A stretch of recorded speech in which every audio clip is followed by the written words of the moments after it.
দীর্ঘতম open water swimming চ্যাম্পিয়নশিপের 19 kilometre পুরুষ বিভাগে প্রথম স্থানে লেকটাউ সুইমিং পুলের গৌরব কাভেরি।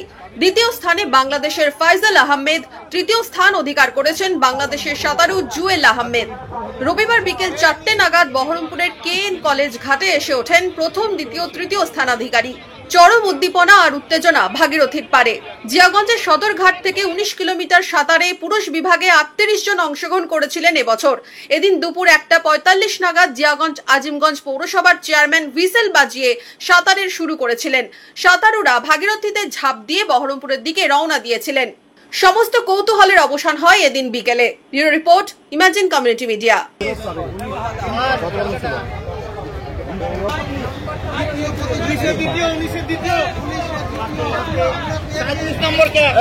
নাম কি ভাই? বাংলাদেশ নাম কি?